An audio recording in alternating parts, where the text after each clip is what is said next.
అన్నా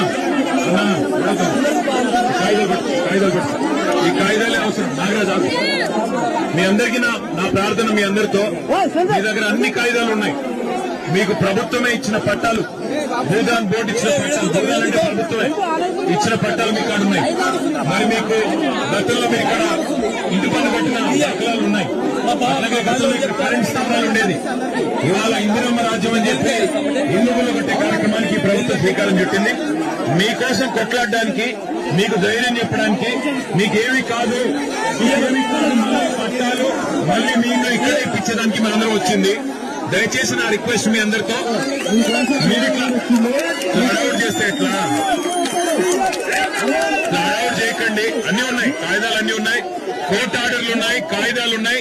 మీకోసం కొట్లాడతాం. అవసరమైతే సుప్రీంకోర్టుకైనా పోయి కొట్లాడతాం, శాసనసభలో కొట్లాడతాము. వదిలిపెట్టాం వచ్చింది అందుకు.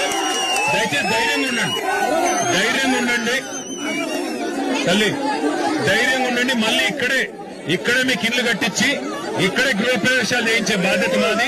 అందుకోసమే వచ్చింది.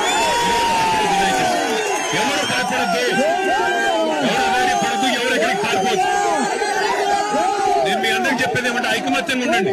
చెడగొడతారు, మిమ్మల్ని విడదీస్తారు. ఐకమత్యంగా ఉండండి, కలిసి ఉండండి, అంతే నా రిక్వెస్ట్.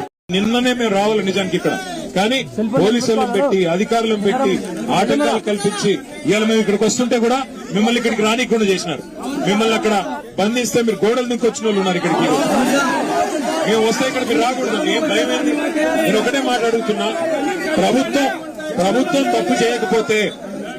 తప్పు చేయకపోతే రమ్మనండి. ముగ్గురు మంత్రులు ఇక్కడ రమ్మనండి. వాళ్ళు వచ్చి చెప్పొచ్చు కదా, కలెక్టర్ రావాలా, మంత్రులు రావాలా. తప్పు జరగకపోతే, మీది తప్పు అయితే వాళ్ళు వచ్చి చెప్పొచ్చు కదా. ఎందుకు ధైర్యం లేదు? తప్పు చేశారు. ఇంకొక మాట నిన్న మొన్న ఆర్డీఓ గారితో ఇల్లు కొట్టించారు. ఇప్పుడంట మంత్రులందరూ మంచోళ్ళంట, ఆర్డీఓ మంచోళ్ళు కాదంటే అందుకే ఆయన పంపించారు, ఇక్కడ ట్రాన్స్ఫర్ చేశారు. అంటే ఒకరిని బలి పశువు చేసి తప్పించుకునే ప్రయత్నం ప్రభుత్వం చేస్తుంది. ఏ తప్పు జరగకపోతే ఆర్డీఓని ఎందుకు ట్రాన్స్ఫర్ చేశారు? ఏ తప్పు జరగకపోతే ఆర్డీఓని ఎందుకు తక్షణమే ఆకస్మికంగా ట్రాన్స్ఫర్ చేశారు? ఎందుకు బదిలీ చేశారు? ఈ సమాధానం చెప్పాలి ప్రభుత్వం.